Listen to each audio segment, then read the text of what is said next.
Hello and good midday to everyone. My name is Marie Ren Velez. My pronouns are she, her, hers, and I'm the Assistant Director of USC Visions and Voices. Thank you so much. Thanks. Thank you for joining us for today's event, Telling Stories in Medicine, a lecture by Dr. Sayantani Dasgupta. Before we begin, I'd like to open with a land acknowledgement. We're gathered here on land that is now called Los Angeles, and Visions and Voices acknowledges that the University of Southern California was built on the sacred and unceded lands of the Tongva, Chumash, and Kizh peoples.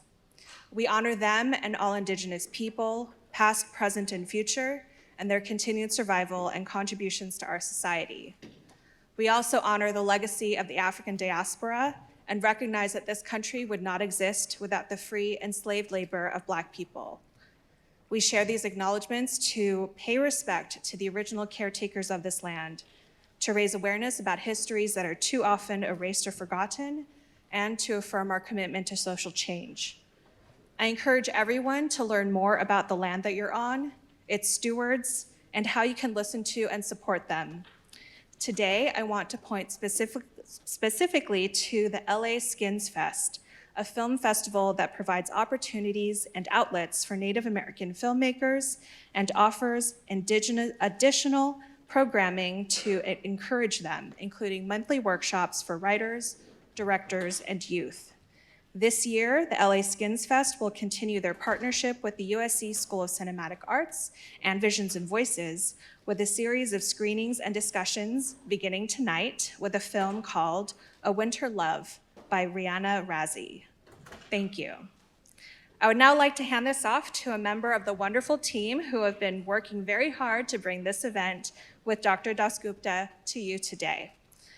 Please welcome USC Professor in Medical Education, Family Medicine, and Pediatrics, and Director of the Keck School of Medicine's Humanities, Ethics, Art, and Law program, Dr. Pamela Schaff.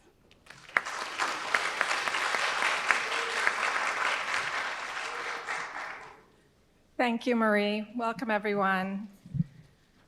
I'm Pamela Schaff, and I am here today as director of the HEAL program and also as director of the Master of Science in Narrative Medicine graduate program. I want to welcome first and foremost our year one medical students because today's Visions and Voices talk takes place within their EPIC curriculum. It's a professionalism curriculum, and I want to remind them and everyone else that this is a technology-free zone, so please put away your laptops or any devices that you have. Today's event is the first of 3 in our 22-23 Healing Voices lecture series. We're thrilled to welcome Dr. Sayantani Dasgupta to speak to our students and to all of us about the power of stories in medical education, training, and practice. I'd like to thank Visions and Voices for the generous award that allows us to bring you today's event, and David Delgado, Marie Velez, and Daria Yudakovsky and their entire team for their unfailing support in helping us deliver our events. I also want to thank our incomparable AV team, David, Andy, and Nigel, as well as my faculty colleagues, Erica Wright, Sabrina Darrington, and Ron Bennery. Dr. Dasgupta is founding faculty of the Narrative Medicine program at Columbia University, where she is a senior lecturer in the graduate program in Narrative Medicine, the Center for the Study of Ethnicity and Race, and the Institute for Comparative Literature and Society. She is a nationally recognized speaker on issues of gender, race, and medical education. In addition to her memoir titled Her Own Medicine, Dr. Dasgupta has written on abolition medicine, pedagogy of the pandemic, and coined the concept of narrative humility.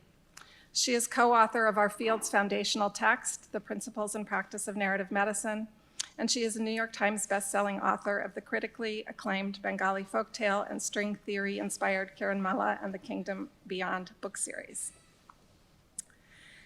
Dr. Dasgupta's career and scholarship exemplify the natural and necessary intersections between the humanities and medicine. As a physician scholar, a professor of literature, and an author of children's fiction, her varied and interdisciplinary professional identity provides us with a model for the kind of investment in storytelling that our work in healthcare demands. Dr. Dasgupta's theory of narrative humility, inspired by Melanie Turvalon and Jean-Marie Garcia's shift in terms from cultural competence to cultural humility, forces us to recognize that patients' stories are, and I quote, not objects we can comprehend or master. They are dynamic entities that we can approach and engage with. This philosophy of listening, as Dr. Dasgupta calls it, is foundational to the doctor-patient relationship, not only because it amplifies the patient's narrative, but because it requires clinicians to reflect on their own assumptions, expectations, and responsibilities. This type of self-reflection enhances accountability, as listeners must not only attend to a story's ambiguity and contradiction, but must also, as Dr. Dasgupta says, engage in constant self-evaluation and self-critique about their own role in the story. The global pandemic and our ongoing fight for racial justice and gender equality have taught us about the urgency of paying attention to the individual and collective stories that we encounter in the clinic, the classroom, the hallway, or the quad. And that's why we're so delighted to have Dr. Dasgupta with us. She will speak to us for about 35 minutes, and then we'll have time for a few questions. For our guests watching remotely, please submit your questions online, and we'll try to answer as many as we can. I want to make sure I remember to tell you this, I'll say it now. After the talk today, there will be a book signing in the lobby, and then a reception right outside Mayor for those of you who can join us. Dr. Dasgupta, welcome, and thank you for being here.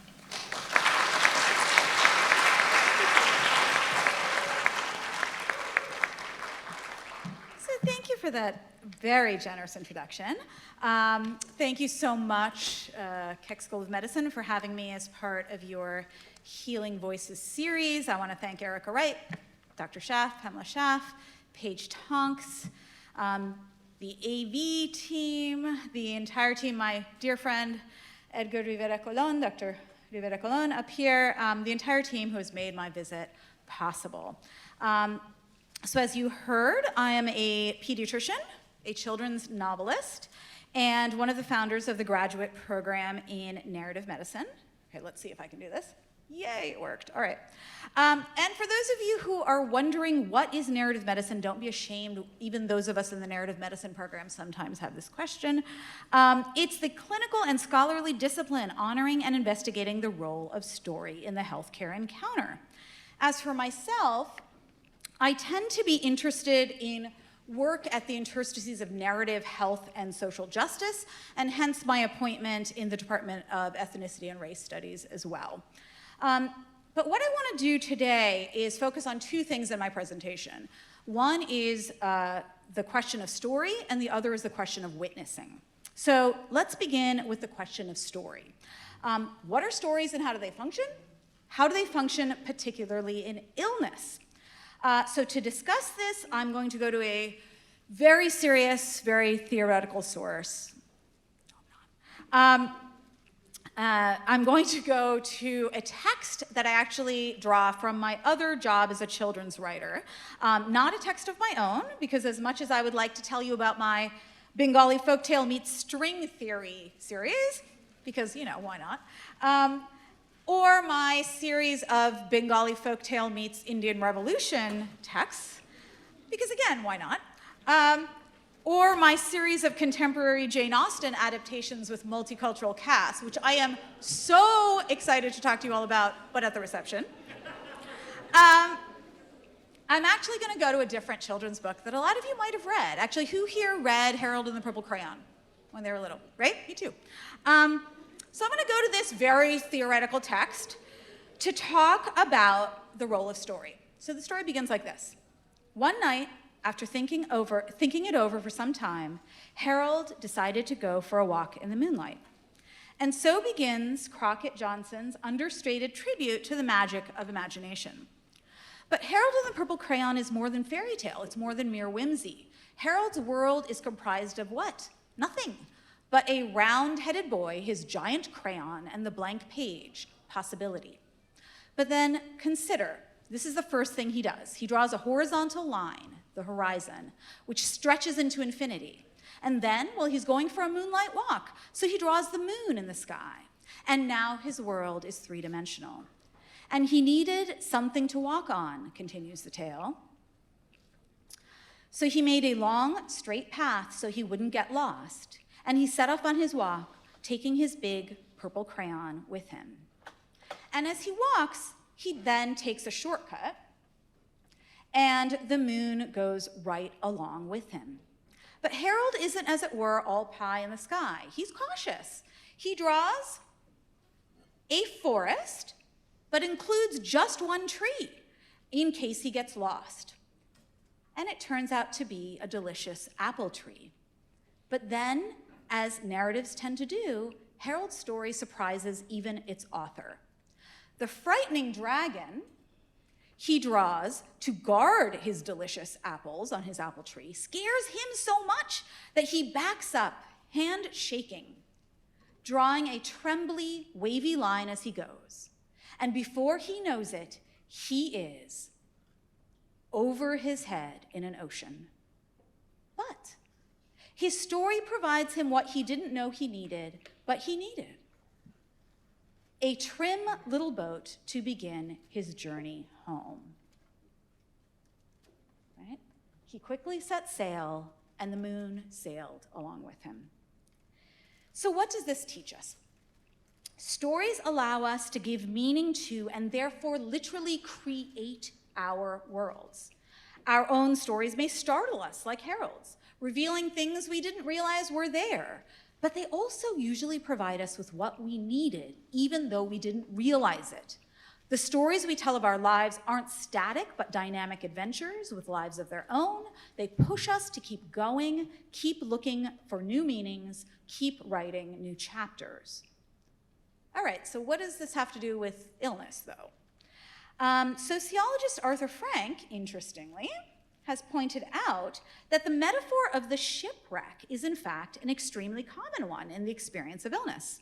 People telling and writing about their illnesses apparently use it all the time. The notion is that someone was going along happily in the boat that is their life's plot when, bam, illness comes along and makes a big hole in the side of their boat, right? Gilligan's Island style. People still know Gilligan's Island? Go back to what are those TV channels, Nickelodeon, watch some Gilligan's Island. Anyway, the notion is that they were going along happily in the boat that is their life plot when illness comes along, or a trauma comes along, or a life change comes along, and makes a big hole in the boat, and they end up getting marooned somewhere and desperately needing to make it back home. So one idea about the function of story in illness is that stories repair what Frank calls the narrative wreck of life after illness. Stories allow a sufferer to make sense of not only the illness experience, but the shift from the person who was before to the person who is after. We don't just relive, but actually live our experiences by learning to name them. Stories have the potential to surprise us, right? Harold's dragon. Even frighten us by making us confront hidden demons. But stories also hold the potential to provide us what we needed but didn't realize it. A realization, a rescue, a boat to negotiate stormy waters. And of course, a moon to witness our story along the way. Which gets us to the second topic I want to cover today, which is the notion of witnessing. And I'll spend the rest of my time actually talking about witnessing. All of us in healthcare are, whether professional caregivers, family caregivers, interpersonal caregivers, what have you, we are witnesses to stories. But what does this mean? When I teach, this is just a lovely little craft piece that I liked, placeholder. When I teach at Columbia, I often ask my students to consider the question, whose story is it that you're interacting with? Whose stories do we hear and center and believe? Whose stories do we disregard and marginalize? And this question is a question always and ultimately about power. Right? Structural power, interpersonal power. It's about our own roles as witnesses within those interwoven kind of structures of power that we live within. So we are not passive receptacles of stories, but our roles are constant and dynamic in helping create the stories we witness. And so we must ask ourselves, what are our responsibilities as witnesses to those stories? And Dr. Schaff referred to my work on narrative humility. I hope that some of you have read that work. The question is, how do we approach stories we hear, not from a position of mastery, right? In medicine, we like to think about mastery. I've mastered that skill set. I think with stories, that's a really dangerous stance to take, right? So not from a position of mastery, but of humility. In other words, understanding that stories are relationships that we can approach and engage with while simultaneously remaining open to their ambiguity, their contradiction, and engaging, as Dr. Schaff said, in constant self-evaluation and self-critique about our own role in the story as listeners, our expectations of the story, our responsibilities to the story, and our ownership of the story. So we realize that stories aren't just personal experiences, but that stories need audiences, right? Harold's Moon. They are experiences between tellers and listeners. Stories build relationships. So in my mind, stories aren't just patches on boats, but they're also bridges that listeners and tellers build together. They're a way that two potentially distant shores, two entirely different experiences can communicate with one another. But I want to be careful about my kind of facile use of the word bridge. I want to remind us that stories like bridges are hard work, right? They're born from skilled planning, particular materials, backbreaking labor. They also take many forms. Some lack a lot of social support. This is apparently called a bridge to nowhere. It's a complete bridge in the Peruvian jungle, but there are no paved roads to or from it, at least at the time that this picture was taken. Some aren't secure as others. Some are a little tenuous, confusing, or even distorting. So the question is, how do we as witnesses help create secure bridges that aren't just kind of hanging out, confusing everyone involved, but rather helping tellers and listeners completely engage in each other's worlds. So in order to kind of continue our children's literature tradition that I have now established in the last 10 minutes, in order to continue that tradition, I'm going to try to explore this concept with something a little different, a Bengali folktale, which I will now tell you. So the folktale goes like this. A long, long time ago, before there were things like mirrors in houses, there was a magical mirror propped up in the woods. And a wandering storyteller who was going town to town telling his stories happened upon the mirror. And not knowing what it was, he saw his own reflection kind of, looking back at him in the mirror. And he became convinced that the face he saw was that of his long dead father, who had died at approximately the age that the man was now. And he became overwhelmed and overjoyed, right? Father, father, he cries. And when this is happening, what should happen but the other way comes a wandering minstrel going town to town singing his stories. And the man looks in the mirror and he sees his own face and he thinks it's the face of his long dead father who was about the age that he is now, right? And this man says, Baba, Baba, he becomes overwhelmed as well. And then the minstrel and the storyteller look at each other because it can't be both of their fathers, right? And they start to fight, right? It's my father, no, it's my father, no, it's my father, no, it's my father. Every story needs conflict. Here it is, right? And as they're tussling back and forth, it so happens that they both look in the mirror together. And the storyteller says to the minstrel, oh, that's just you. And the minstrel says to the storyteller, oh, but that's just you. And so it's only when they're both looking in the mirror together that they can each recognize their own true face, right?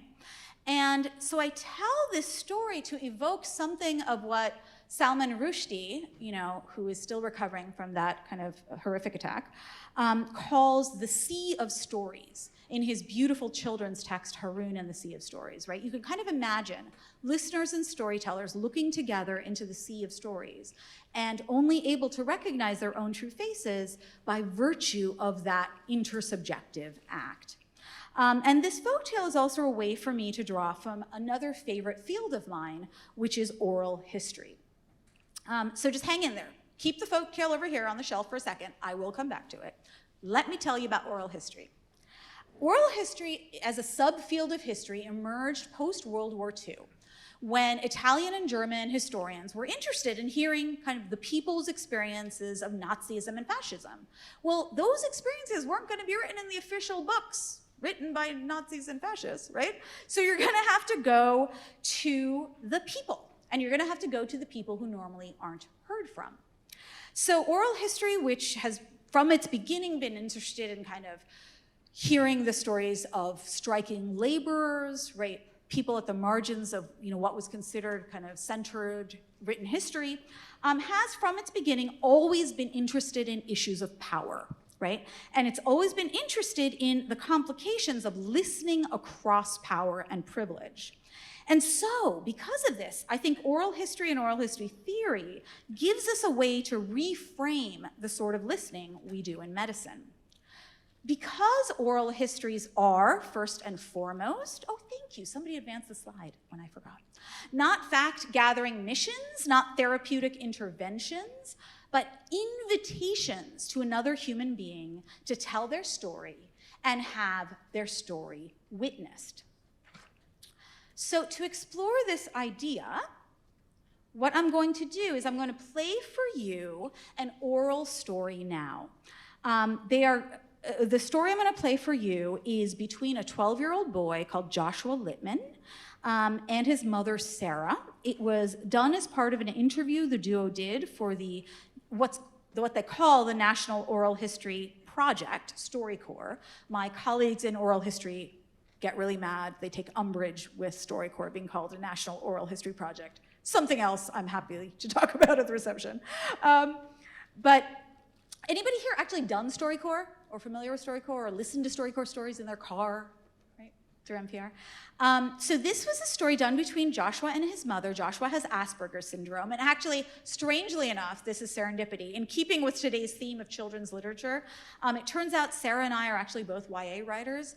We have known each other for years, but it took me years to figure out that she was the same Sarah that I'd been teaching in my day job in my classes for years. Anyway, StoryCorps allows friends, families, loved ones to interview each other. But what I think StoryCorps does for us in medicine, interested in issues of listening, is it gives us a unique set of stories to help frame our understandings of telling and witnessing. Because like illness narratives in the healthcare setting, these stories are oral exchanges, right? In the moment, stories born not in solitude, but in community between two people. Also, like illness narratives, they haven't been gathered to illuminate some larger historical event, right? Rather, they're intimate personal tales told to simply honor and share individual experiences. So, if my friends in AV could help me, we're gonna listen now to an interview. Just keep your listening ears on, it starts like right away, to an interview that Joshua did of his mother. So Joshua's the interviewer, okay? Joshua did of his mother, and we'll hear a bit of the story and then we'll talk about it. From a scale of 1 to 10, do you think your life would be different without animals? I think it would be an 8 without animals because they add so much pleasure to life. How else do you think your life would be different without them? I could do without things like cockroaches and snakes. Well, I'm okay with snakes as long as they're not venomous or can constrict you or anything. Yeah, I'm not a big snake person. But cockroach is just the insect we love to hate. Yeah, it really is. Have you ever felt like life is hopeless? When I was a teenager, I was very depressed. And I think that can be quite common with teenagers who think a lot, and are perceptive. Am I like that? You were very much like that. Do you have any mortal enemies? I would say my worst enemy is sometimes myself, but I don't think I have any mortal enemies. Have you ever lied to me? I probably have, but I try not to lie to you, even though sometimes the questions you ask make me uncomfortable. Like when we go on our walks, some of the questions I might ask. Yeah, but you know what? I feel it's really special that you and I can have those kind of talks, even if sometimes I feel myself blushing a little bit. Have you ever thought you couldn't cope with having a child? I remember when you were a baby, you had really bad colic, so you would just cry and cry. And What's I didn't know colic? It's when you get this stomach ache and all you do is scream for like 4 hours Even a louder night. than Amy does? You were pretty loud, but Amy's was more high-pitched. I think it feels like everyone seems to like Amy more, like she's like the perfect little angel. Well, I can understand why you think that people like Amy more, and I'm not saying it's because of your Asperger's syndrome, but being friendly comes easily to Amy, whereas I think for you it's more difficult. But the Yeah, people who like- take the time to get to know you love you so much. Like Ben or Eric or Carlos. Yeah, and Like I have better quality friends, but less quantity. I wouldn't judge the quality, but I think I mean, like, first it was like Amy loved Claudia, then she hated Claudia, she loved yeah, Claudia, then you know she what? hated Claudia. Part of that's a girl thing, honey. The important thing for you is that you have a few very good friends, and really that's what you need in life. Did I turn out to be the son you wanted when I was born? Like, did I meet your expectations? And You've exceeded my expectations, sweetie, because, you know, sure, you have these fantasies of what your child's going to be like, but you have made me grow so much as a parent because you think... well, I was the one who made you a parent. You were the one who made me a parent. That's a good point. But also because you think differently from, you know, what they tell you in the parenting books. Yeah. I really had to learn to think out of the box with you. And it's made me much more creative as a parent and as a person. And I'll always thank you And for that helped when Amy was born. And that helped with Amy was born, but you were just so incredibly special to me. And I'm so lucky to have you as my son. Right, me too.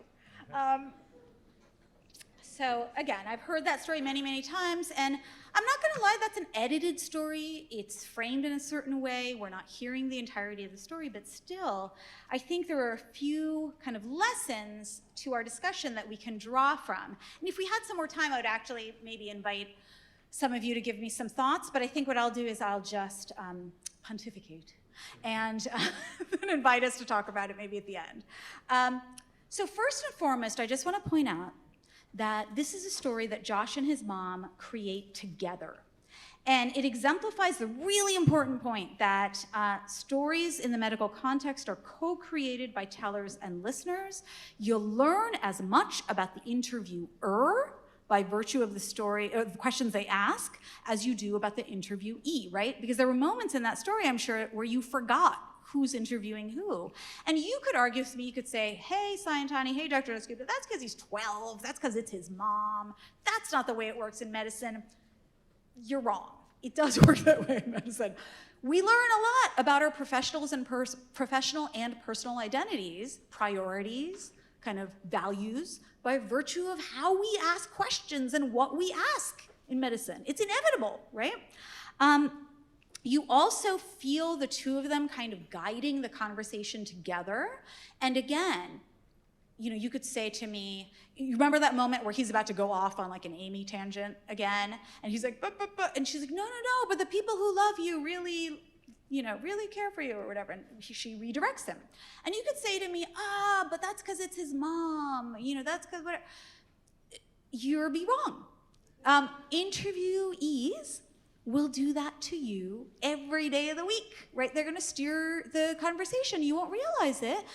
We do it all the time to one another as human beings. We steer ourselves away from like things we don't really wanna answer in the moment, right? We steer it towards the narrative that we wanna tell. I wanna tell this young, caring doctor that I'm a good patient. I'm not gonna mention that weird nagging symptom I've been having. I'm gonna steer the conversation this way, right? So that happens as well. And here is where the folktale I just told you makes more sense. Oral historian Alessandro Portelli says, an interview is an exchange between two subjects. Remember the two folks looking at each other in the mirror? Think about Joshua and Sarah looking together into the stream of stories. So an interview is an exchange between two subjects, literally a mutual sighting. One party cannot see the other unless the other can see him or her in turn. The two interacting subjects cannot act together unless some kind of mutuality can be established. The field researcher, he writes, but I would add, the clinician, the classroom professor, has an objective stake in equality. I'll repeat that, an objective stake in equality as a condition for a less distorted communication and a less biased collection of data. Here, the notion of equality doesn't imply that I suddenly forget the Krebs cycle, although I have forgotten the Krebs cycle. or whatever, all those great like interview skills that you learn in the classroom, but rather that I put myself in a position where I can be seen and see in turn, whatever that means, right? Where I recognize and honor my co-authorship of the story without trying to colonize or subsume or stifle it. An interview between the same teller and a different interviewer, so Joshua and somebody else and Sarah, will generate a different story, necessarily. Even the same teller and interviewer will never create the same narrative twice. Because remember the dragon and the apple tree? Stories surprise us. And so Joshua, apparently, if you go to the StoryCorps site and you read about this interview, he wrote down all those like cockroach and whatever questions. The only question he didn't write down and plan to ask was that last one. Am I the child you wanted? Did I meet your expectations? Now, I don't know why that is. Is it because it was the question he always wanted to ask, but he didn't have the courage until they went through the process of the interview together? Maybe. Is it the question that he didn't even know he wanted to ask till they went through the process of the interview together? Maybe. And there will be moments like that in your life. There will be doorknob moments when somebody's walking out of your room and they say the thing that they really needed to say to you. And they're like, okay, bye, doc. Oh yeah, but I might be pregnant, or whatever. And you're like, come back, right? But in medicine, it seems so intuitive, right? I'm saying it now and you're all like, yeah, obviously. But in medicine, professionally, this understanding of story mostly escapes us. We tend to think of the story as this like intact and unchanging thing, right? Originating solely from the teller to be dug up like we were like Indiana Jones, archaeologists, whatever it is. Like we were these like colonists coming and like digging up treasure and taking it away, right? The Kohinoor diamond is on my mind this week. Something else I will happily talk about at reception. To be dug up and discovered by the healthcare provider, a jewel, a treasure-like excavation.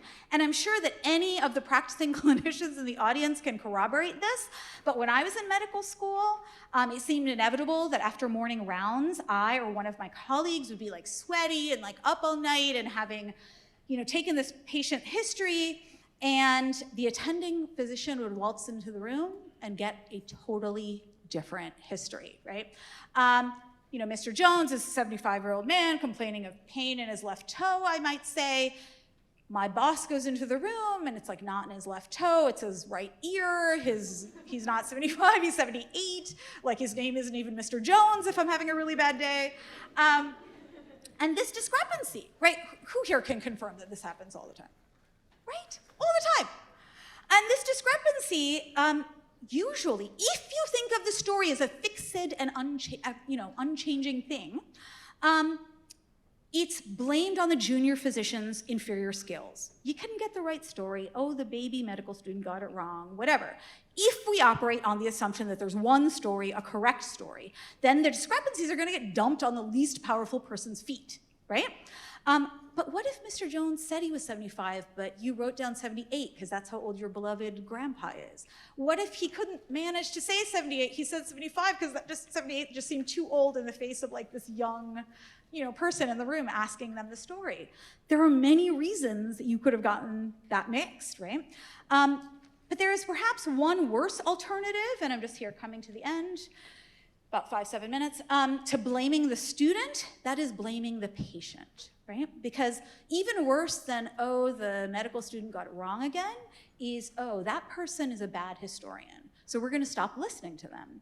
And I think what narrative medicine and these collegial fields of oral history and trauma studies can help us do is to help us reframe those kind of dangerous narratives by helping us re-understand how stories work all together, right?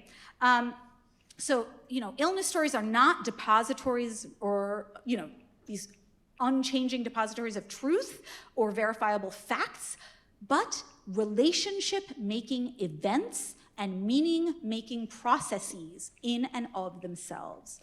In his book, The Death of Luigi Trastulli, oral historian Alessandro Portelli describes many different versions of one particular incident. So there was an Italian steel worker who was killed during a strike and a conflict with some police. But official versions of the event differed dramatically from various eyewitness accounts. Not just a little bit, not just like he was wearing a red shirt, green shirt. It was like, oh yeah, it happened in this town. No, in that town. Oh, he was shot. Oh, he was stabbed. Like really different versions of the event. And Portelli said, such discrepancies don't discredit the validity of oral sources. Rather, oral sources are different but with a different credibility, or credible but with a different credibility. Wrong statements are still psychologically true, and this may be as important as factually reliable accounts. What is really important is that memory is not a passive depository of facts, but an active process of creation of meaning. Thus, the utility of oral sources lies not in their ability to preserve the past, as in the very changes wrought by memory. Those changes reveal the narrator's efforts to make sense of the past and give form to their lives. Similarly, psychiatrist Dory Laub describes an elderly Auschwitz survivor recording an interview based on her experience for the Holocaust Archive at Yale. And this woman was an eyewitness to the one Jewish armed uprising that happened at Auschwitz. And as she's describing the event, all of a sudden, she's this elderly woman who's kind of whispering, but as she describes the event, she lights up the room. She says, all of a sudden, we saw 4 chimneys going up in flames, exploding. The flames shot to the sky. People were running. It was unbelievable. And later, as people are listening to her account, they're like, oh, she's an unreliable narrator. She's a bad historian. Because the history books tell us there weren't 4 chimneys that blew up during that armed uprising. There was only 1. Unless the Holocaust denialists want to use this against us, we're going to kick her testimony out, right? We're going to say, unreliable narrator, what we do in medicine, unreliable narrator, bad historian. But Laub writes, the woman was testifying not to the number of chimneys that blew up, but to something else, more radical, more crucial, the reality of an unimaginable occurrence. 1 chimney being blown up at Auschwitz was as incredible as 4. The woman testified to an event that broke the compelling frame of Auschwitz, where Jewish armed revolts didn't happen. She testified to the breakage of a framework, and that is her historical truth. So I'm going to play for you one last 2-minute story from StoryCorps, which is about the nature of always asking questions. It's a little bit more of a difficult story. We don't hear the details, but it's about a woman recalling her father telling her about being at Auschwitz. And she's talking to her friend as she's doing so. You don't really hear the friend. So just be aware of that. Different stories affect people differently. So just be aware it's a bit of a heavier story. But it's only 2 minutes long, if you could play it for me. My father was a Holocaust survivor. He had survived the same camp as Elie Wiesel. They were both the same age. And when my dad was alive and through school, I was reading Night. I was 14 years old when I was reading it, but I had no idea that the Auschwitz that Wiesel was writing about, where he lived for a year, was the same one that my father lived in, because my father's Auschwitz was a kinder, gentler Auschwitz. It was sort of like Robin Hood and his merry men meet the Nazis in my father's Auschwitz. There was never a moment where people were dying in front of him. The worst happened the first night, then they killed his siblings and they killed his parents, and then from that moment on, the boys took over, and that was the story we were given. But when he was very, very sick in the hospital and I knew I was losing him, I realized that there was no going back, and that if I didn't make my move, I could not return to the moment of having access to his memories. And this time he was really tired and he wasn't feeling well. And I said, I need to ask you about your time there in Auschwitz. I need to ask you some things, Dad. It's important. And I remember he looked at me and he had real anger in his face and in his eyes. He said, Debbie, from the time that you were a young girl, you always asked your questions. And I always told you, we got food, we got bread, we divided it up, we didn't suffer. It was fine. And you keep bothering me and asking me the question. And I keep telling you, as if I'm in a room, go away. Stop knocking on the door. I do not want to let you in this room. And yet you keep coming back saying, let me in. And he said, so I'll ask you one more time to go away. And if you knock again, I'll let you in. But if I let you in this room, you will never, ever get out. So, do you want to knock again and come in? And I said, yes, I do, Dad. And he was crying. And I remember he had covers on his body because he was really skinny and very, very weak. And he kicked all the covers off as if he was kicking down a door. And he said, fine, come in then. Come into a room that you can never leave. Come in. And then I said, can I ask you my questions?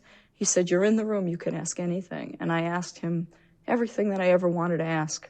I asked him to tell me the real story, and he did. It was painful and scary and sickening. I felt a part of me had died. And he's right. Once you're in that room, you can't get out. It's always with you.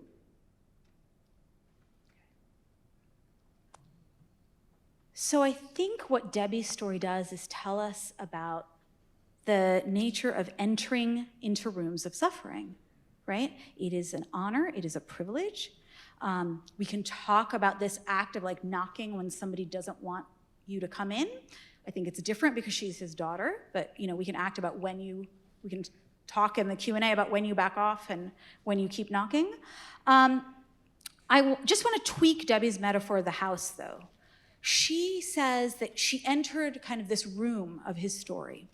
And I want to suggest actually that maybe there's not a final room because there's always another question. I mean, her dad passes away, right? But there's always another question that can be asked.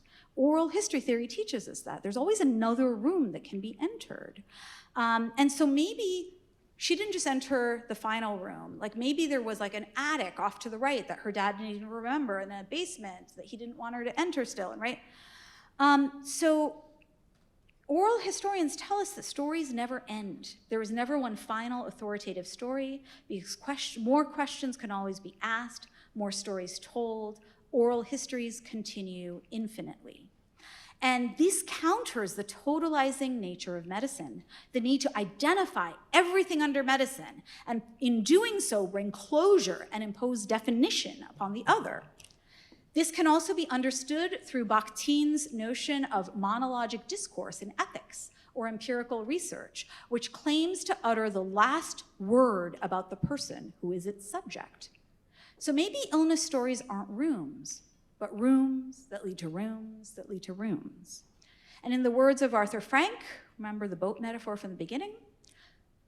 Young professionals are taught that in order to be recognized as a professional, they must utter what they claim to be the last word, the definitive, finalizing word about their patients. Yet, dialogue begins with a recognition of the other's unfinalizability. Or, quoting myself, again, from On Narrative Humility, which is not a very humble act to end a talk, quoting yourself. Just gonna throw that out there. I see that. I see myself doing that. Okay. You don't need to point it out to me. Narrative humility means understanding that stories are not merely receptacles of facts, that every story holds some element of the unknowable. It simultaneously reminds us that there are larger sociopolitical structures that marginalize certain stories and privilege others.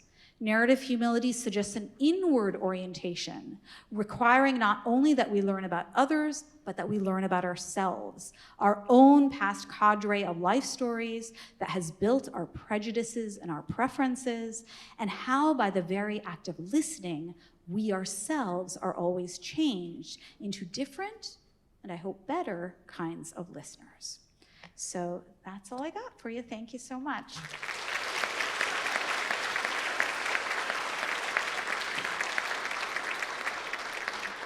Here, I'll just end with this gorgeous image by one of my favorite artists, Viviana Rodriguez. Thank you. So we have plenty of time for some questions if there's microphones up here. And our webinar questions, potentially. Here we have our first question. Get that. This is our oldest medical student.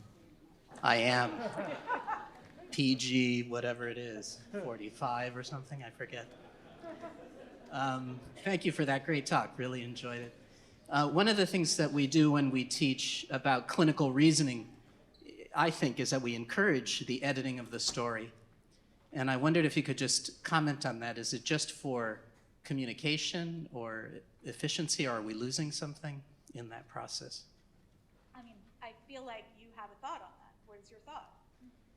I think it's well, I think it's important actually, and I think it is a skill to edit effectively, but not to lose sight of the import.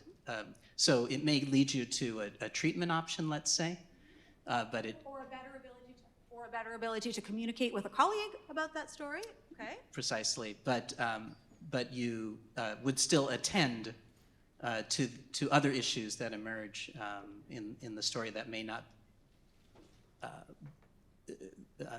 not be the what you've prioritized in terms sort of a treatment approach, or what needs treatment perhaps. I would just say, in the hidden curriculum of our medical training, though, what we don't prioritize for treatment becomes seen as extraneous, fluff, unnecessary wasting of my time.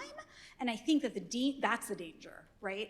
If it's honored as, okay, this other complete full story that has things we need in it, that's one thing. But if in the hidden curriculum we're making very clear, like, I don't want to hear that. You're wasting my time, kid. Like, let's move on. Right? That's where we as educators are kind of creating a danger zone of making it very clear, like, yeah, that's all well and good, that Dr. Dasgupta, that was fine, haha, children's stories, but now let's get to the real work, right? It's when we do that it gets, not that Dr. Dasgupta is relevant, but when we blow off the big story, I think that's a danger to me. Thank you.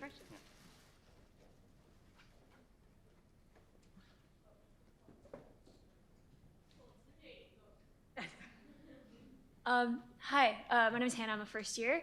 And I was just wondering, like in a lot of the clinics I've worked in, you do have these little shortened 15-minute spans, right? And we're taught these like very specific questions to ask, and we're still learning about that.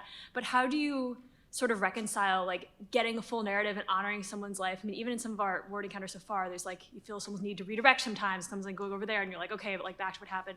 How do you honor like that and still stick into the framework of like maybe shorter appointment, like the short appointments, or just like in general, the sort of framework we're taught to like redirect and whatnot as well? I mean, here, I just have my personal take on it. I'm sure there are other folks in the room who might have other takes on it. So I have two takes on it. One, are we really doing, is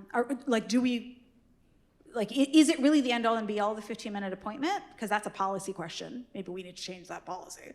Right, that's one conversation. The other conversation is, do I have better quality friends and not quantity friends, right? So when you're using that time, however much time you have, how are you engaging with the patient? How are you bringing yourself to the room? How are you inviting them to speak? Maybe just that kind of attitudinal shift creates a different storied experience in that same amount of time than, hey, I'm Dr. Dasgupta, how old are you? Okay, when's the last time you had sex? Okay, how many venereal diseases have you had? Okay, right? Different, that's gonna open you up and not so much, in a different sort of a way, right? And obviously I'm exaggerating, but so that's another thought, is just like, can we use that same time period in a different way? Like, can we change the kind of ephemeral quality of how we enter those rooms? That's what I'm hoping.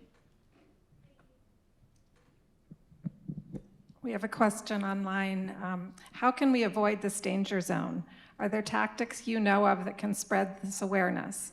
As someone who's experienced health treatments in the hospital, it almost seems impossible for healthcare workers to have the time to listen to patients. Yeah. I mean, it's really, Helen? Hannah, I'm sorry. It related to Hannah's question, right? It's this question of, it's this danger zone of time. Let me add a third thing that I forgot. Teams, right? This like individual listener, individual story, kind of dynamic that I set up is a falsehood. That's not really the way it works, right? In healthcare settings, there's teams. And guess what? Many of you are first year medical students, is that true? Guess what? oftentimes you're the people with the time to actually go and have the nuanced story, come back after morning rounds and like have that additional conversation.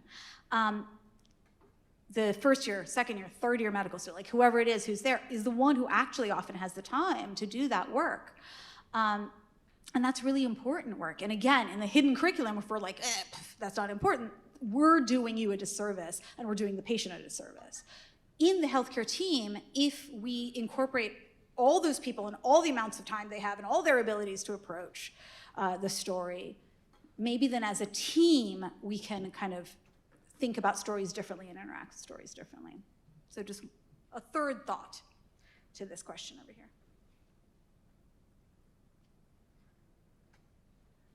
While we're waiting for more people to come up, I'm just noticing, this is coming from the humanities side, so we can to our Jane Austen moment maybe. But the idea that there's this unknowability of a story, or it's kind of all these rooms, do you find, and I'm curious to know for students, that can be both overwhelming and freeing? Like overwhelming because like there's so much to know, so many stories, which one should I get? But also freeing because you can never fully know.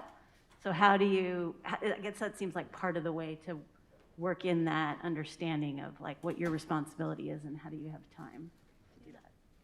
Not a question. Yes. Yes, I agree. Hi, I'm Catherine. I'm actually an undergraduate over at main campus, but I was a patient here before I was a student, and all of my doctors are here.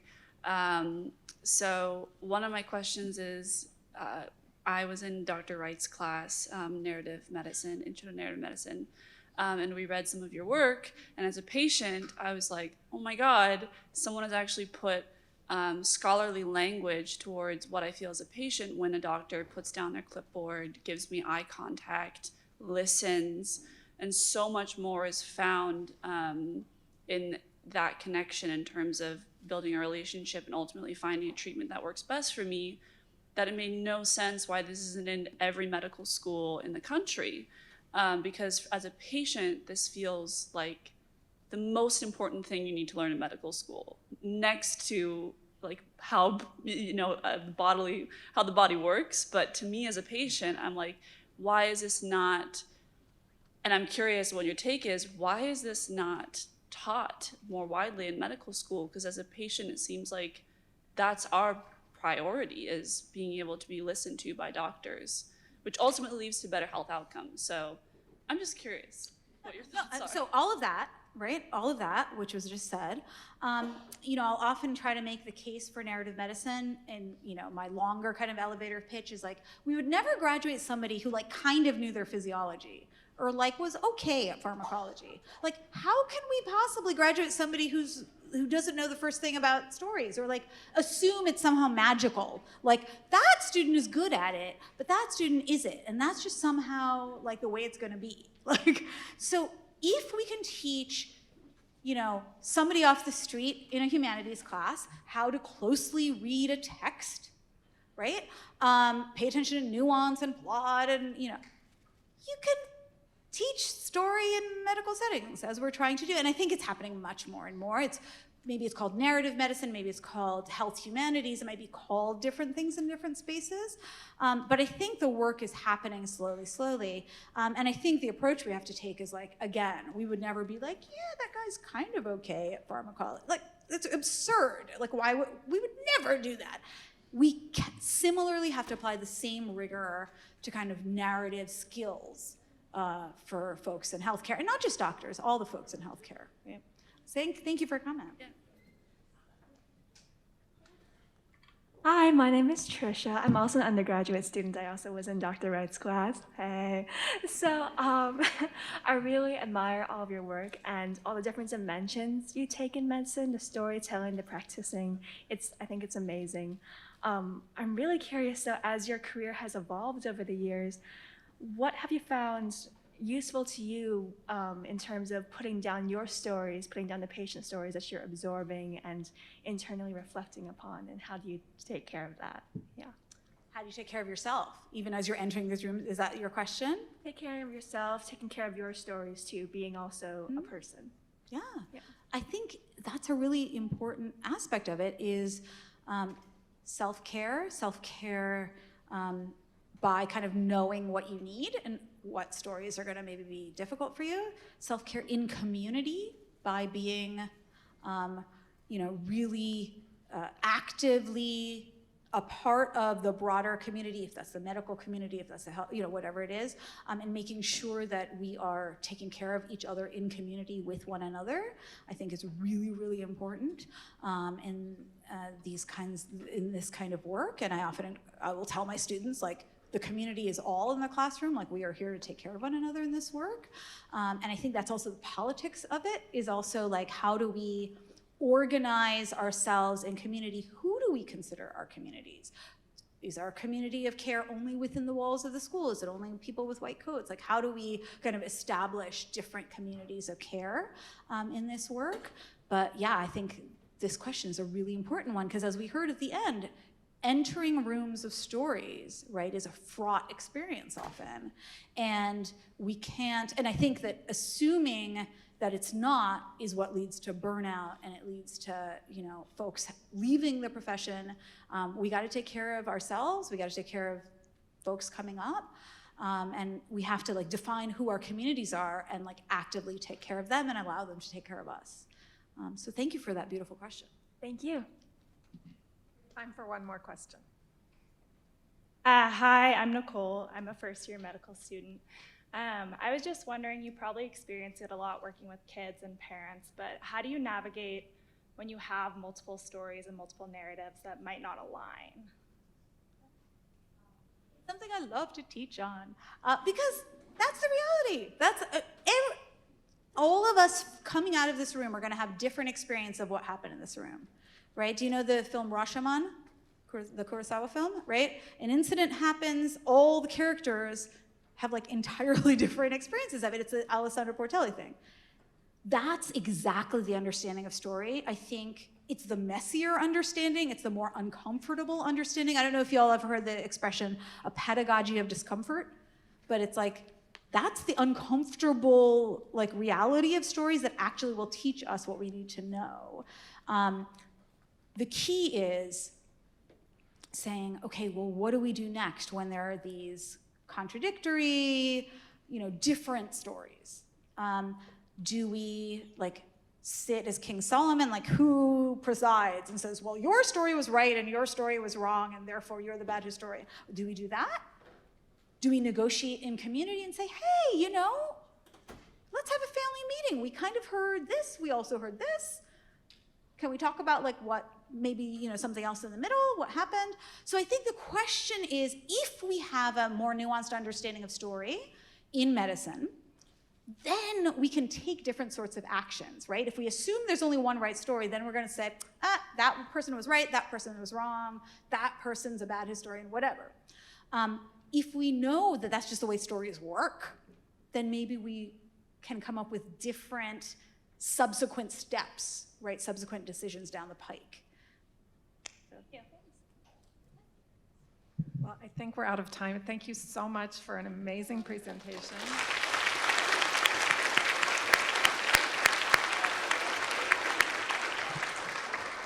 I'd like to remind everyone, first of all, say to year one students, tomorrow you'll have a chance, tomorrow and next week in ICM, to think about Dr. Dasgupta's talk and her words today as you interview your patients. And Dr. Harlan will talk to you more about that tomorrow and next week. Please join us for book signing outside and the reception outside the doors of Mayor, and thank you again.